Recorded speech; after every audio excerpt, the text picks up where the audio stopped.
Hello everybody, welcome to the very first episode of the Pitwall Podcast. I'm your host ZakRC, and with me is F1Adam44. Adam, how you doing, mate? I am very good. How are you doing? I'm in a very good mood. First episode, looking forward to this one. We've got quite a few things to talk about today for the start of the 2022 Formula 1 season. It's coming very soon. Testing's getting underway in a couple of days' time. But of course, we've got to talk about Barcelona testing, of course, because that happened last week. So we're going to jump right into that. Give me your thoughts, mate. The new cars, how do they look? I'm just going to have a quick look at the images right here on my screen. And boy, do they look very interesting. I do see a lot of differences between a couple of them. Like there's some shapes. There's some that have really different noses. Some have got like really different aero designs. And I really like them out on track. I'm starting to get used to them. Alright, we will have a look at the liveries on the cars later on. But before we do get fully into the episode, you guys, make sure to be following us on all our socials, on Instagram and TikTok at pitwall.podcast. And if you look down the link in the description down below, you'll also find mine and Adam's personal socials, so make sure to go follow those as well. So without further ado, then we're going to jump right into the episode. So Barcelona testing. So of course that happened last week. It wasn't televised, which was annoying for a lot of F1 fans, ourselves included. Overall, Mercedes looked to be on top on lap times. Lewis Hamilton and George Russell going 1-2 on the testing times, both setting between 1 minute 19.1, 1 minute 19.2. Those are the best times on day 3. Both completed over 175 laps. Mercedes are looking good for this new season as usual.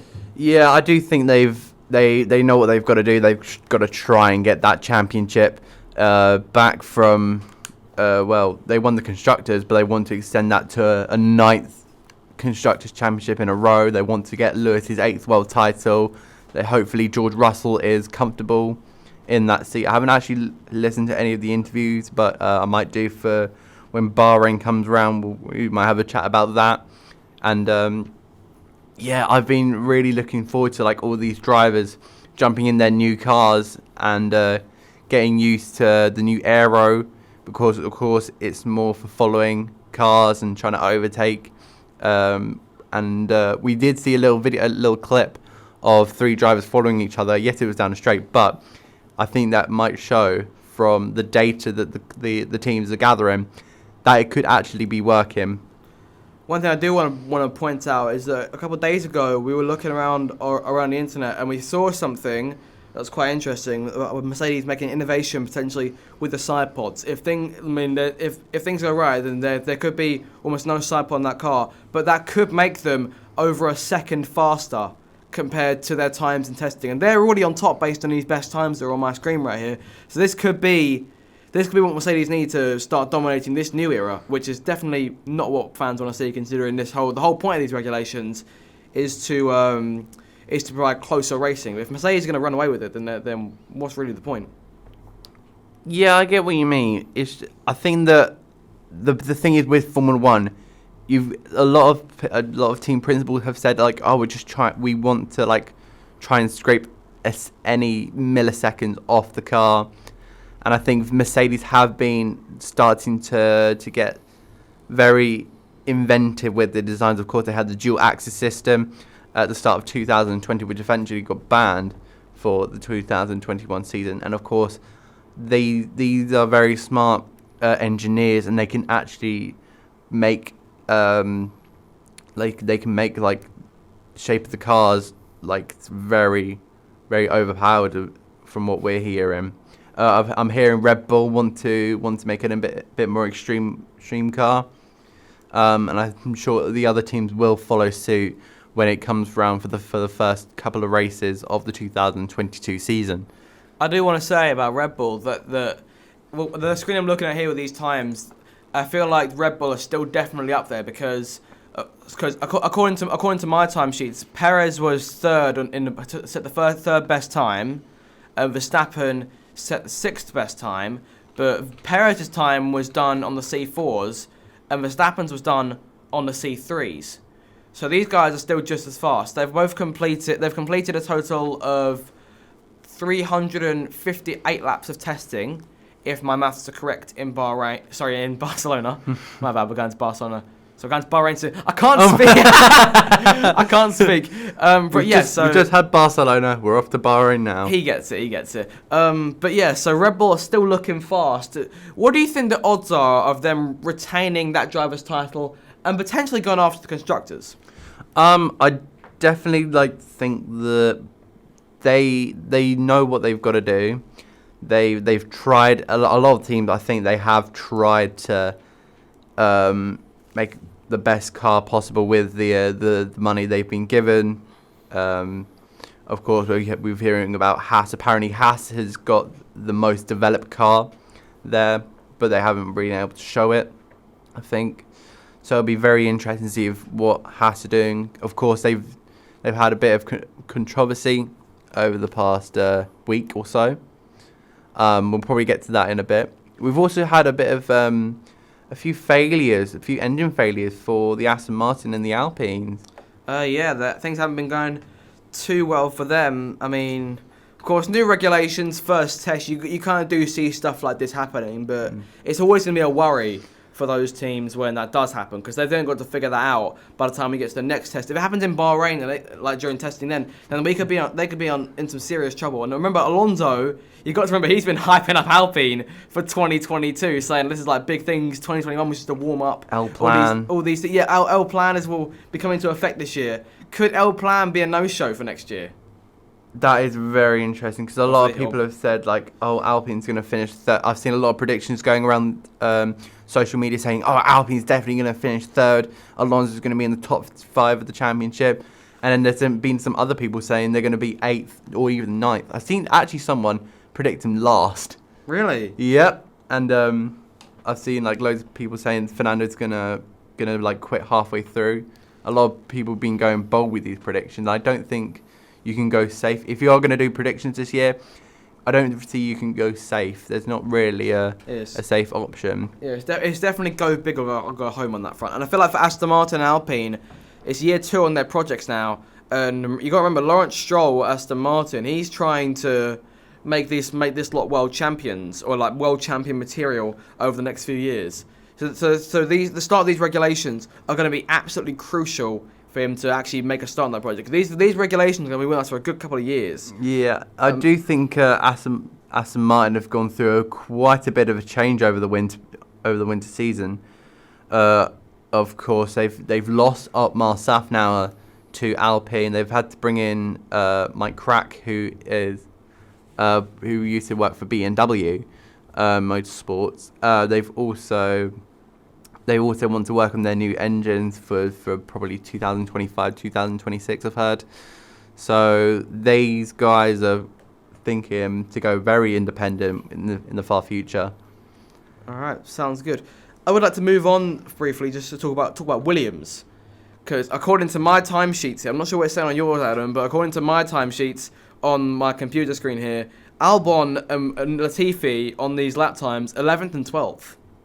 Of course, like I said, this is just testing. These are on the C4 tyres. Albon, he's been settling into Williams really well. I for one, I'm extremely pleased to see him back in Formula 1 after a 2020 season that by Red Bull standards can only be considered disastrous. Yeah, I do think it's great to see Albon back in the sport. And a lot of people, he's got a lot of fans as well. A lot of people backing him, myself included. I think I may have a favourite driver this year. I've been a neutral the last few years, and in the way of the title fight, I'll definitely be a neutral. But Albon, to be honest, I got a few guys I like to see doing well. I don't openly support anyone, but I got people I like to see doing well. Oh yeah, and Albon is one of them. Yeah, I do. I'm excited to see the Twitch quartet back in the field. Back again. How do you think Albon's going to fare this season? Well, I think obviously there'll be a bit of rustiness to start things off. I mean, he's settled in really well. Williams are on the resurgence. They're a great team, great group of guys and girls. But regardless, yeah, Williams are on the rise. And I reckon we can definitely see a bit more like 2021 we saw last year. Nothing as high as the podium finish that Russell got in Belgium. But no, I could definitely see a lot more points finished on the cards. Mid-table finish. I reckon they'll finish at best 5th or 6th. Ooh, in the constructors. Yeah, I know. I'm going bold, but you never know. That's the thing. You got to go bold. And I think Albon or Latifi will be challenging for top 10 of the Drivers' Championship at the end of the season. Whether they'll get it or not is another story. They might finish just outside, maybe like 12th or 13th. Yeah. But they'll be up there. And by the midpoint of the season, we'll be thinking, right, this Williams team are back. Mm-hmm. I do think Williams have shown they've got the pace. I'm looking at the day 3 classification. Albon is 8th, ahead of Latifi, ahead of Ricciardo, ahead of Norris. So I don't want to read into the testing times too much. But according to that, Williams are pretty much on par with McLaren. Of course, I'm not going to elaborate. I'm not going to say, that's definitely confirmed. McLaren are going down again. We just got to wait till Bahrain because, of course, there's now upgrades. You didn't really get upgrades in the 2021 season because everyone's saving for these cars. This next generation, which is going to continue for a very long time. And I do think that a lot of teams have made the right choice in saving. But with Williams, I can actually see them. I predicted them 7th in the constructors, but I can actually see 6th if they're fast enough. Yeah. Because remember, Latifi's in his 3rd season of Formula One. He's going to be quite experienced. He knows the team. Albon and Latifi have worked together in the 2018 season with Dams Formula 2. So they've got a great partnership already, and I think that's going to really work towards the team. That's going to be a fantastic partnership. Yeah, and like I said earlier, we can't read too much into these testing times because it could all fall apart for them come the first round of the season. But by the looks of it, on paper, Williams this season they are no pushovers compared to what they've been in the recent years. I think, like you said, it's go home or whatever it is. Go big or go home. Go big or go home. And Williams are going to properly go big this year. I can actually see a great string of fantastic results, maybe even a podium in a crazy race, like if we get another Hungary or... Oh, really? A Williams podium? Maybe. Are you sure? I went bold, but I didn't go that bold.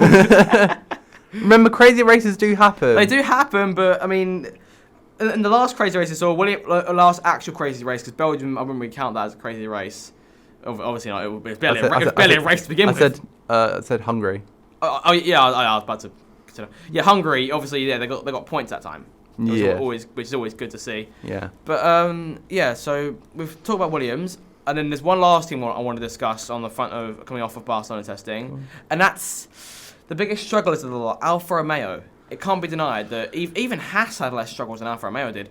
I'd like to say to you, Valtteri Bottas, it's not a promising sign for your brand new team going from driving for championship contenders Mercedes and perennial world champions. They've won it 8 times on the bounce to completing 54 laps over 3 days with Alfa Romeo.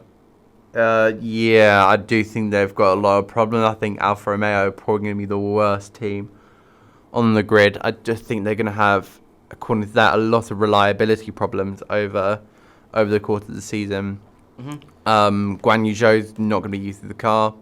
He might have like a similar spell to even Mazepin. Maybe, who knows?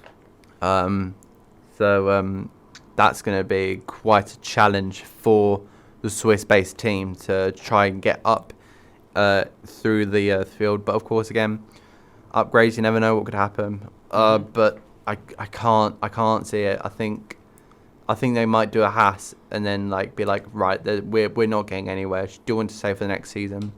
Yeah, I feel like that could be. Although, like you said earlier, there could be upgrades to come through. So maybe hopefully they've got these issues fixed.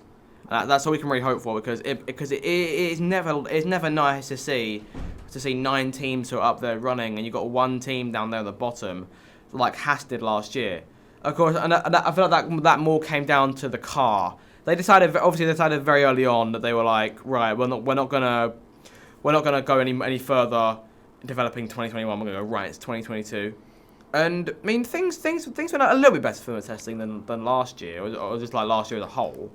So I see Haas making progress, but Alfa Romeo, unless Haas do another nosedive, I can't see how they can go any lower. To be honest, I don't see Alfa Romeo getting off the bottom of the table. No. Do you want to go? We haven't talked about one of the teams. AlphaTauri. AlphaTauri, yeah, that is true. They're still around where they were. Last year, very solid mid-table as of right now. compared to. Although I do feel like the gap, because they were fighting last year. They're fighting with Alpine, I felt they may have nosed in front of the French outfit. Yeah. But I definitely feel like the gaps increased between the teams in front of them. So we're talking Aston Martin. Well, no, not Aston Martin. We're talking like McLaren, Ferrari. Obviously, Alpine have dropped down a little bit compared to AlphaTauri. They've made a few gains. But so I feel like AlphaTauri, unless Alpine get their acts together and battle them once again, I feel like AlphaTauri are going to have like another, essentially, if you want, an isolated season. Just being I understand what you mean by isolated season. I do think they're just going to stick in the middle.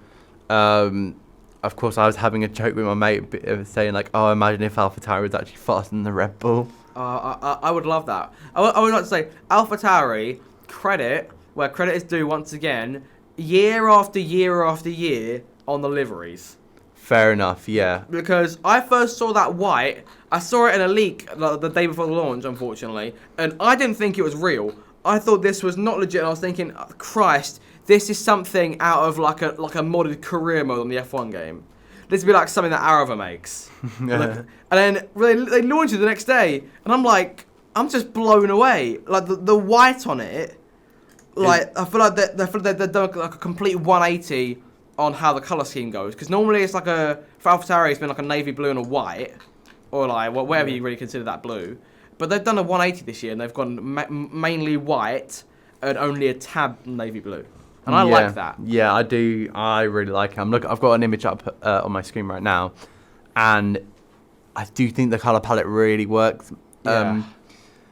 I think because I'm currently looking at the render, I can't find a really decent on-track image. But yeah, I do like how they've added the white. They've got the detail of the Italian flag on the. I was going to say the side pod, not the side pods. Like the little winglets. Yeah. The side-up winglets. So I do love that. And on the mirror, of course. And I do think they've got a very good livery this year. Yeah, I definitely do agree. Well, in my opinion, one of the best of the lot. Ooh, you think? The only two that are on top of it, in my opinion, are Williams in second and McLaren top. The McLaren livery, oh my God, I want it. I want to open like a garage like at my house and just see that in there. I want to like open the door and look inside and it's there. It is a lot. Let me try and find a good image. I may have already decided. I'll tell you what. Ooh. When I do career mode in the F1 game, I always struggle which team to select because of livery. And I feel like this year is going to be the hardest year for me to pick yet because there's so many good ones. I've got a fantastic picture here. It's basically the McLaren in the rain, day 3 of testing. I'll have a look. Oh, look at that. That is very nice. I do like that very much. It's saucy. Absolute sauce. You do love to see it. The liveries this year are on point. Yeah. Also, can I just say I've just zoomed into the picture. Danny Rick's helmet is so good this year. I know, it's really nice. I love it. I mean, last year's helmet was quite good. Yeah. My first thought was, is that a donut? And I want to eat it. I want to eat the helmet. Eat the helmet. Yeah, but basically, but yeah, the helmet designs this year, like I say, like the liveries are on point. This year is a very artistic year, if you will. I do love all the liveries and the helmets that they've got. Oh, sorry, just an audio issue. But I can't wait to see all these cars like properly on track. I'm going to Silverstone this year, so I get to see them in the flesh. That's gonna be fantastic. You have to make sure to record that experience and be able to show all our listeners. I will. It'll most likely be over on our Instagram, maybe on our YouTube, one of the two. Mm-hmm. But yeah, we'll cross that bridge when we come to it. Give me your top 3 liveries, Adam. From third to first. Give me your liveries.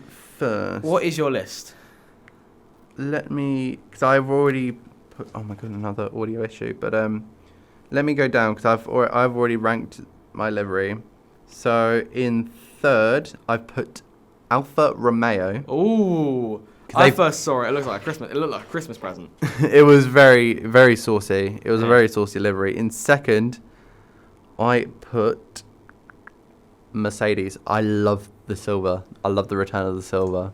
I'm a big fan of it. I'm going to disagree with you there. Ooh. As good, as nice and as iconic as the silver is, they should have never introduced the black livery and then made the intention to go back to the silver one, because the black liveries were just really, really good. The 2020 one, I loved it. I genuinely loved it. Although I still think that 2018, that livery for Mercedes tops it for me. We were talking about this yesterday, and when we were planning the episode, and I said to you, the 2018 one is class. We was looking through Mercedes liveries during the day, just trying to figure that out, and I just said to you, go back and look at the 2018 one again, and it just looked really, really nice. It did. But no, I do agree this silver livery is good, but I just prefer the black ones. All right, number 2. Oh, also, wait, no, you said number 2. Do you think? What do you think if they added like a gradient into black? You know what? That could actually work. I reckon you get some more of the sort of the side, the Petronas logo on the side, like the colouring behind that they've always used. Would you consider like a turquoise or a green, like a lime green? What would you consider that? Because I've always looked at the colour and I'm like, what colour is that? It's really nice. Like a cyan. That's actually a good shout, to be honest. I feel like it's gone from like a green to like more cyan. Yeah. Yeah. So yeah, that's so weird. What was your best livery? Number 1. Number 1 on the list. What was it? When I saw this livery, oh my god, it was incredible. Let me try and find an image of it. I'm excited for what this is going to be, because I don't know. I haven't really talked to her much about this. All right, let me find an image. It is... No, I've gone too far. It is the Aston Martin. The Aston Martin. I love it so much. Like it's just how it's probably how the way like the British racing green is presented. Also, they got rid of BWT. That's now like a really, I don't know, a yellowy greenish, and I think that really works. I would have been interested to see if what a light green would have done, but this is more like it's like the green you'd find on a pear.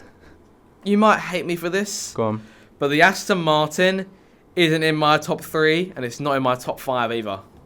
Oh, fair enough. No, because I like it. I like all of the liveries this year, but green, just in my personal preference, green just isn't really for me. Haas. Oh, wait, technically, as of right now, Haas don't really have a livery, do they? It's white. We'll get onto that in a few minutes. But yeah, shall I give you my top 3? Yeah, go on. Okay, so number 3 is very close between AlphaTauri and Alpine. Serious deja vu back to last year in the way of the Constructors' Championship. But AlphaTauri's wins out for number 3. Nice. I do like the white. I like it a lot. Like I say, something out of an F1 career mode. Like a mod you'd see. And I do like it. The colour palette switch works really well. It's a really nice design. It looks aggressive. Number 2 is the Williams. It's a close second. Ooh. It doesn't look like children's toothpaste this year. It looks more like adults' toothpaste. And like I say, it's a change. I liked how last year they were trying to go for like a more of an urban feel on the colours they used to use back in the 80s and 90s of Mansell and Mansell, PK, Patrese, all those drivers back then. But I feel like they kind of messed it up because of the actual design, as opposed to going with something that felt more like a throwback. Yeah, I was quite interested in why they put red. Apparently it's because of the British flag. Yeah. So I was a bit of like... No, it makes sense. Yeah, but I thought it didn't really fit. Like, it literally has a bit of dark blue, light blue, and then red. And you're like, British flag? Where are you getting that from? It does look more... It does look like... Still looks like toothpaste. It can't be denied. Yeah. But it's a good looking toothpaste. And then number 1, if it wasn't made clear a few minutes ago, number 1 on my list is quite obviously McLaren. I was out that night. I was out with family on the night that the McLaren was being launched. Mm-hmm. So I'm sitting there in the restaurant and I'm watching the launch on my phone, and it's taking ages, but it's good because the food was taking a while as well. Because we were at a restaurant, and then they launch it, and my mind was blown. Like it's Because a lot of people were hoping that the livery would be a bit more based around the Monaco livery they used last year, which was... Chef's kiss. Chef's kiss, yeah. But... Yes, there's the change. They've added a bit more of that blue, which I like. I feel like that's like a better aesthetic on that front. And the orange is just about the right shade. They used the black as well. All works really well. It looks very aggressive from what I can see. It looks like it's fit for the new regulations. An honourable mention, and what I'd like to say before we move on, is Ferrari, because that car. The red, they've got it good. It looks very sleek. It looks very aggressive. It looks like what you need to see with a new regulation to show them that forget what you've learned, we're back. Yeah, I would also like to say, if it's growing on me, but the side pods look like a box. There's also very what boxy. for Ferrari. For Ferrari. Yeah. There are all sorts of memes on the internet of Ferrari being the Ferrari side being Rouge. It's hilarious. I do love it. The memes people come the ideas people come up with are actually incredible. Do you notice the pointy front wing? I find that the pointy nose. Yeah, I know. That was very interesting. It looks like it's really aerodynamical. Like, straight line speed, yee boy. Yeah, and then obviously Red Bull.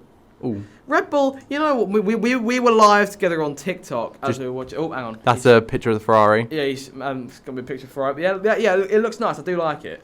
I'm a bit iffy about the black on the top as well. Just really? The really splattered black. I'm sure it'll grow on you. I mean, the green grew. Did the green not grow on you in last year's livery? I just kind of forgot about it. I kind of forgot about it, I know. But yeah, the Red Bull remains largely unchanged since last year. Of course, the big thing being the new title sponsor, Oracle. You're about to see your Oracle. I was about to see your Oracle.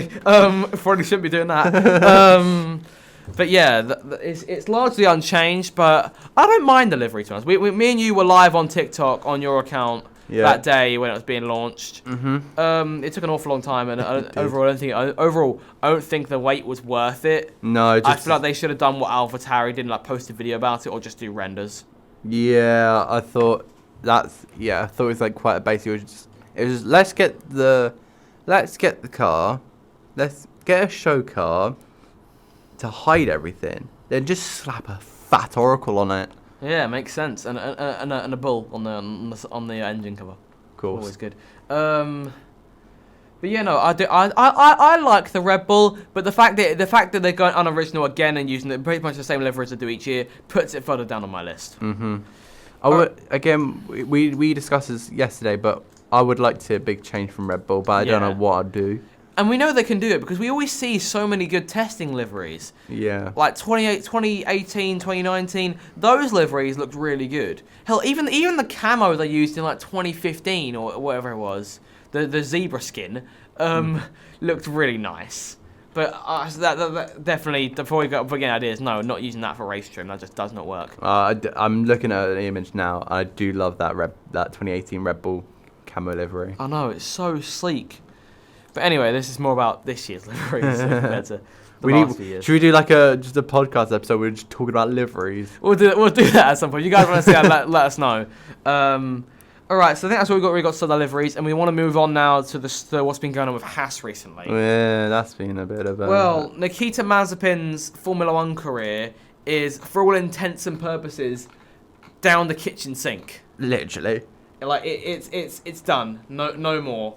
I think it's finito. Finito. The end. As long as Russia's invasion of Ukraine continues, and unless they pull the plug, even if they pull the plug, they won't bring Mazepin back. No. Because let's face it, he didn't have a very good first year, or very good only year at this point. Yeah. But no, in a way, I'm not sure how we're gonna feel about this, but I feel bad for him, but he had it coming. Let's face it. Yeah, and that's not because of.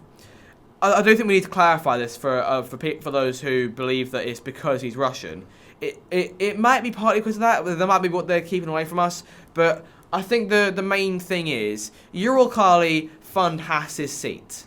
Uralkali are in a situation where they're forced to back out of that front and stop funding the team and Mazepin's seat. No funding, no seat. It's as simple as that. Yeah, I do think that it's just something out of their control. Like, Mazepin can't stop this war going on. I know. So, of course, Haas had to pull the plug on Uralkali. So did High Tech Grand Prix in Formula 2 and Formula 3. Mm-hmm. They had to pull the Uralkali plug out. And that's just left Nikita with no money income. So, yeah, that's why his seat is gone. I'll tell you why I feel bad for him, Mm-hmm. if I may. So just imagine yourself here. So he gets signed, and then everything went down last year with Mazepin committing essentially sexual assault. Yep. So everyone hates him to begin with. Not everyone enjoyed the decision in the first place, considering there were definitely better choices in the FDA. I mean, Callum Ilott was right there running for the title of Mick Schumacher. Yeah. They could have easily brought him in. Yeah. But they made him the reserve driver and instead gave Mazepin the seat purely down to that funding, if you ask me. Yep. So no one really likes him or wants him there to begin with. They believe it goes against the We Racers One kind of thing. Yeah. So but Mazepin's like, no, I'm gonna prove you lot wrong. Yeah. So and then he's given. I mean, if this was the Premier League and Haas were a team in the Premier League, they'd be getting fined for fielding an underperforming team. In all honesty, let's face it here. And Mazepin tries to do his best, spins out within 3 corners of his first Grand Prix, and it's out just like that. Yeah. He then goes on to spend what is now his only year in Formula 1 in a car that has no business even competing for points, let alone having a sniff of them. For Haas, obviously Haas quit on 2021 a long time ago and started in 2022. It is now 2022, and it does look like they have made gains in some way. Things look a bit closer, and now everything's gone down to something that's out of his control, and now he's got no seat. Yeah, you do got to feel kind of bad for the guy, because of course I remember that the interview he did after Brazil after qualifying, where he was very upset, and I was like, right, I do hope, like, despite this guy he's been through so much, just let him have like a decent car to compete with. And over the season, as well as on track, he did his best to try and make everyone know that he wasn't some monster Pushover. Yeah, and it seemed like he was by the end of the season. It seemed like he was genuinely he was a nice guy. I'm pretty sure I saw some posts on his Instagram of him giving gift baskets to a lot of people in the team. At the Russian Grand Prix, he helped some disabled kid get into the paddock.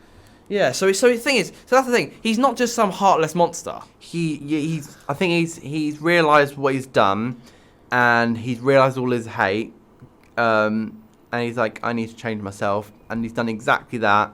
Respect for that, because he could have very easily just chucked that all away. But no, instead he's actually taken on board all the criticism and gone, right, let's change what I can do. And then, it's just this Uralkali thing just went out of control, really, and I just do feel kind of bad for the man. Also want to talk about another Russian driver, Daniil Kvyat, who was going to be racing in World Endurance Championship. However, the team he joined is Russian G-Drive, and they've announced that they are pulling out of the World Endurance Championship. I didn't know that. So Daniil Kvyat just signed up with a Russian team to race in the World Endurance Championship. They pulled out. He's not going to be racing. Depression. Formula Sofa's getting intense for this year. We've got Piastri in there. He's already in Formula Sofa, if we're being entirely honest. I'm just making things up at this point. But it's not good to see. Of course, I just hope this Russia-Ukraine thing just comes to an end. Russia realise what they're doing. Yeah. But yeah, we're not here to discuss that, because let's face it, we are not qualified to be talking about that kind of thing. Let's get back to the Haas second seat. Yeah. It looks like Pietro Fittipaldi is the favourite to be taking that seat. I would just like to say, imagine 40 years ago, or someone who was watching Schumacher and Fittipaldi are now being told that Schumacher and Fittipaldi are going to be driving for a team, and there's going to be a very strong chance of not getting any points. God. Imagine hearing that. I'd be like, what's going on here then? Okay, but yeah, so Fittipaldi looks to be the favourite, because he's the reserve driver. He's already shown what he can do in the last 2 races of 2020 with the car he had. Albeit it wasn't much, but it was a start. Yeah. But who do you reckon really has a chance to see? Because I've heard a lot of names being bandied around. I've heard Hulkenberg being bandied around. I've heard Who else have I heard? I'm pretty sure you're gonna laugh at this, but I'm pretty sure I heard Grosjean somewhere, but that's not gonna happen because he's already got a seat. He's obviously in IndyCar. I heard Magnussen being potentially brought back, but I doubt that happened because he's racing in if I'm not mistaken, is it ISMA he's in next year? IMSA. IMSA, yeah. So that's how you pronounce it. But yeah, I've heard a few more. Go on, who have you heard? Antonio Giovinazzi. Oh yeah, I have heard that as well. Of course, he's racing in Formula E now for Dragon. I heard about Oscar Piastri. Oh yeah, I've heard about that too, but I doubt that happened because of Alpine Academy ties. Jan Daruvula. Okay, I genuinely thought you were about to say Jenson Button for a second there. Oh my god, imagine. I mean, if Daruvula does well on F2, then he's already signed to Prema. So if I know, baby. He could be a bit. Surely he can't because he's already got that Prema tie-in. I know. So if he has to leave for the first round, that's going to leave Prema without a seat. I know it's going to be. So they're just going to be panic buying. Yeah, it's not going to be good for her. But that's bring Schwartzman back for a way though. Is he still in the FDA? Yeah, he's Ferrari's reserve driver. Oh, okay. What about Callum? He's doing IndyCar. Oh yeah, with I forget. Juncos. Oh, I'm forgetting everything at this point. It's fine. But yeah, so based on all this, it does look like Fittipaldi's the favourite. I've heard different. Who have you heard? I've heard that Nico Hülkenberg is the most likely. Yeah, mentioned Hülkenberg. This is from what I've heard. Fittipaldi will be doing the testing. And then Hülkenberg's going to come in for the rest of the season. I doubt it, but I think it should be Fittipaldi, even if Hülkenberg does get that seat. Cause how long has he been out for? A whole year and a half? Yeah, pretty much. If we're counting the reserve drives he made over 2020, then yeah, year and a half. I believe he got married in that time. And had a child. He got married and had a child, yeah. So a lot of responsibility on Nico Hülkenberg's shoulders right now. I think he might be starting to slow down, some kind of more of a family man. And I respect that. Although I would like if he was to come back, I want to see him back in in a car that's capable of getting a podium. Because let's face it, I think he deserves one. Yeah. Just let him finish third once. it was so frustrating. Even if it's rigged, I wouldn't care. Why couldn't he have driven for Williams in Belgium last year? We know Russell's good. We don't need a podium for him. Just he's already got that Mercedes drive. I know. Just give it to. I want to see Hülkenberg on the podium. Just anywhere. I wouldn't care if it's rigged, honestly. Neither would I. I don't. Literally, if it was rigged, that Hulkenberg gets a podium, and they're like, "Oh yeah, sorry guys, it's rigged." We wouldn't care. No, we genuinely wouldn't. We want to see the sight. I'd like to see this, the ecstasy of Hulkenberg on the podium as he was in F1 since 2010 with Williams until 2019, and he has no trophies to show for it. God, Jesus. Imagine how depressing that must be. And especially the amount of times he's been in the position to. Oh, it's sad. I'm not going to bring up any races. Let's just say that. Yeah, let's go with that.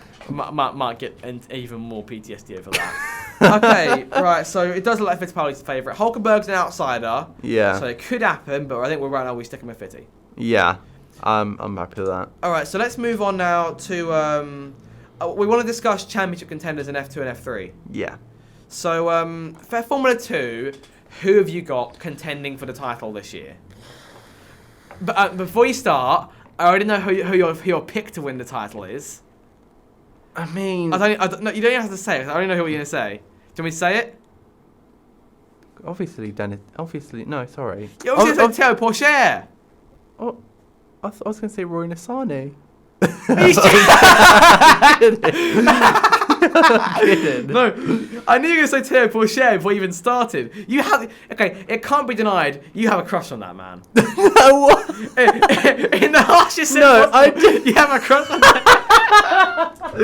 Okay. We won't go that far. But you are a Théo Pourchaire fan through and through. I do think he's the next big talent. But that's as far as it goes. I've broken Adam. That's it. Okay, but you do think if ART get their things together, Pourchaire could be a title winner? Yeah, of course. This year. Yeah, but I think it's going to be one of the Premas. Oh, who in particular? Who have you got in mind? Hauger, Dennis Hauger, or Jehan Daruvula? Is this his time? I don't. Because if I just look at how long Daruvula has been in Formula 2 for. This is his third season. The first two were done with Carlin. He's taken 2 victories. Sorry, he's taken 3 victories in that time. Mm-hmm. A couple of podium finishes here and there. He's done all right for himself. 12th and 7th in the championships. Maybe this is the time for him to step up and be a title winner. He's also was with Prema for the 2019 Formula 3 season, so he's got used to that team as well. Yeah, he's been all over the shop. And also both of them are part of the Red Bull Driver Academy. Oh, they could be going for that next. I don't know. So if Tsunoda or Perez struggle this year and have an absolute torrid season, they could be in the running. Yeah, don't see why not. I'd like to bring. I don't know who I'd like to bring in the conversation. I'd like to bring in another one of the F3 graduates. I mean, it's a very long shot if you ask me, but I reckon with a bit of luck, and if ART do well together, then they can put it off. If they do a Porsche, then I'd like to bring Frederick Vesti into the equation. You think Red? Oh, like I say, it's a long shot, and I reckon if he was in it, he'd definitely be an outsider going into the last weekend. But you know what? I reckon he can do it. If he gets a victory to start things off early on, we've seen what happens when people win in one of their first few F2 races. We saw it with Piastri last year. If I'm not mistaken, Liam Lawson won the opener last season, and that was his first F2 race. He won the opener. Of course, things kind of fell off for him since then. He only took a further 2 more trips to the podium. Yeah. But I could see Liam Lawson pulling it off. Maybe. Yeah, I say Frederick Vesti. I feel like he could pull it off. Vesti, yeah, I can see. I see him being in the top 10, no doubt. And I can see him getting a win.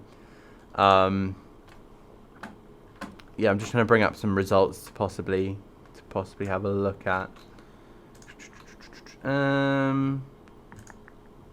Because I was trying to track testing as much as I can, and day 3 for Formula 2 testing, it got cancelled. Oh, how come?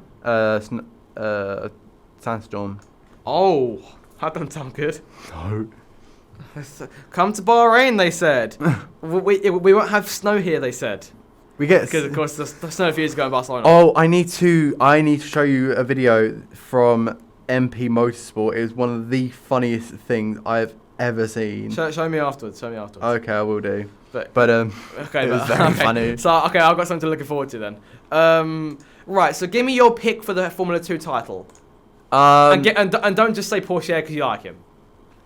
Give me an educated pick. So I know you're educated on F2 and F3. So give me an honest pick. The honesty will go off. I'm gonna be honest. I think I can't. I'm trying to decide between Hauger and Daruvula right now. I think it's definitely gonna be a Prema. Prema 1-2 all over again. Maybe. I'm gonna go for Daruvula. Oh, Jahan Daruvula. You think that'll be him? Yep.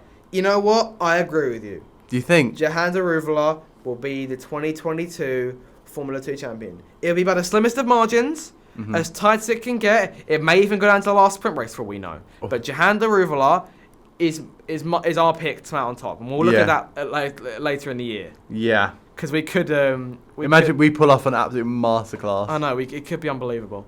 All right, so that's our pick for F2. Now let's move on to Formula 3. Let's look at our picks there. What do you reckon? We got some very good drivers up in there. We've got Johnny Edgar up into the Trident. I'm excited to see what Zane Maloney can do for the only Barbadosian. I don't even know if that's a word. Barbados native, we'll call it that. Yeah. So Prema's got a very strong lineup. I know, they're looking strong for 2022. After Leclerc, Jack Crawford and Oliver and the Bear. The Bear Man. Yeah. Okay. I'm intrigued to see Victor Martins going from MP Motorsport to ART. It looks like there's a whole bunch of teams here. Trident, Prema, and ART are the main picks for me. In the way of the constructors. Trident. There's one driver I do want to see do well. Go on. And that's purely down to his name, Zach O'Sullivan. I want to see him do well. Yeah, Carlin's looking like a good. Carlin's looking good. Have you seen his teammate? What, Enzo Trulli? Enzo Trulli. Oh, the Trullis are back. Yeah. Back to make it to Formula 1, win a few races and call it a year. I also want to throw out a name that could possibly get a win. Who? Isaac Hadjar, part of the Red Bull Academy. Oh, makes you say that, mate. Kyle Collette, also in MP Motorsport. He's looking fast as well. Ayrton Simmons, what do you reckon about him? Simmons. He's in his first full season. I think he's going to struggle a bit. He's in the Charoux, which is not the greatest team. No. So I'm going to say, I think he'll finish 12th. Okay, that's fair enough. With a 2 podiums. That's top half, isn't it? Because they how many drivers are there? 30. Yeah, Christ. Oh. Okay, right. So let's have a. There's also 1 seat at Genza, which is currently unfilled as of right now. Or that or the Wikipedia. They did fill it for the test. That or the Wikipedia hasn't been updated yet. No. Patrick Pasma filled in. This reminds me, I've got a bonus pick of you because I made a post on the Pitwall Podcast Instagram of that picture we took of me doing Inspect Element and putting myself at the top of the F3 testing class. Why'd you take that down? What was it? So last week we were in college. We were watching the live time-ins, and I had an idea. I remember I highlighted the top name, did Inspect Element, put my name in there. I took a picture of it. Later that day, I then posted it to the Pitwall Podcast Instagram, and you then took it down. I didn't. Why did you do that? You could. I would have allowed it on the story probably. Oh yeah, that could have made more sense. Okay, but let's get into picks for the title. Who's it going to be? I'm looking from I feel like it's going to be one of the Premers. Really? Or actually, no, I do agree with you, but it depends which one. Which one are you thinking? I'm gonna throw in Victor Martins as a championship contender. You throw his name in the hat. Yeah. Ooh.